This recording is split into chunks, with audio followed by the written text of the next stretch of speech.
महाराष्ट्र इंसदाद दहशतगर्दी दस्ता एटीएस ने बाज़ाब्ता तौर पर आज मुंबई ट्रेन बम धमाकों में बरी किए जाने वाले 12 सजा याफ्ता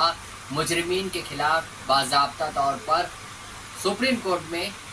इस फैसले को चैलेंज किया है, जिसमें हाई कोर्ट ने बाज़ाब्ता तौर पर 12 मुजरिमीन की सज़ा को ख़त्म कर दिया था और उसमें जो है 5 अफराद को सजाएं मौत दी गई थी और 7 को उम्र कैद की सज़ा दी गई थी। इस मामले में अदालत में सरकार ने चैलेंज किया हाई कोर्ट के फैसले को और बताया है कि जिस तरीके से ये फैसला हुआ है वो काबिल कबूल नहीं है।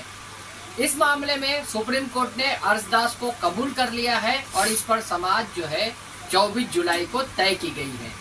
बता दिया आपको कि महाराष्ट्र इंसदाद दहशतगर्दी दस्ता ने मुंबई ट्रेन बम धमाकों की तफ्तीश की थी और इस मामले में 13 अफराद को गिरफ्तार किया गया था और इसमें अब्दुल वहीद शेख को पहले ही बरी कर दिया गया था। सबूतों की अदम दस्तयाबी के सबब जो है ये रिहाई अमल में लाई गई थी और हाई कोर्ट ने 12 मुजरिमीन की सजा को खत्म करते हुए इन्हें रिहा करने का हुक्म जारी किया था। इस फैसले के खिलाफ फिलफौर जो है चैलेंज किया है सरकार ने इससे कबल ही इस फैसले को ताज्जुब खेज बताया था और वजीर आला देवेंद्र फडणवीस ने इस मामले में फैसले को चैलेंज करने की बात कही थी, लेकिन फैसला आने के दूसरे दिन ही अदालत पहुंच गई है सरकार और सुप्रीम कोर्ट में ये अर्जी भी कबूल कर ली गई है। बता दें आपको कि एटीएस ने इस मामले में जिन मुलजिमीन को गिरफ्तार किया था उन पर इल्जाम था कि उन्होंने सिमी,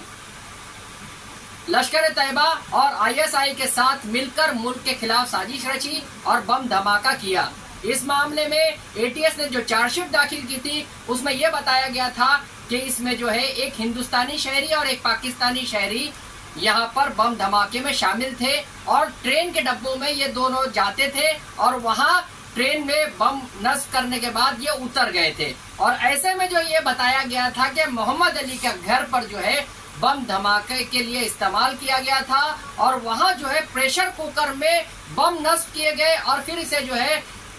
टैक्सी के जरिए मुतअद्दिद स्टेशनों पर पहुंचाया गया। जिस तरीके से ये पूरा मामला था, चार्जशीट में कई इंकशाफात किए गए थे। इस मामले में जो है एटीएस ने दावा किया था कि लश्कर तैयबा, सिमी और दूसरे जो मुलजिमीन है ये लोगों ने मिलकर ये धमाका किया था, लेकिन इस दौरान जो है एक हकीकत सामने आई थी कि सादिक इसरार जो मुलजिम था, इंडियन मुजाहिदीन से ताल्लुक रखता था, उसने ये बम धमाकों की जिम्मेदारी कबूल की थी और तफ्तीशी एजेंसियों को बताया था, मुंबई क्राइम ब्रांच को इसने बताया था कि ये धमाके जो है इन लोगों ने नहीं बल्कि उसने किया था। ऐसे में धमाकों से मुताल्लिक शवाहिद का मुताला करने के बाद, शवाहिद देखने के बाद हाई कोर्ट ने यह फैसला सादिर किया कि इसमें जो है इस्तगासा ये साबित करने में नाकाम रहे कि बम धमाका किसने किया है। सबूतों में जो आरडीएक्स थे और दूसरे जो मवाद थे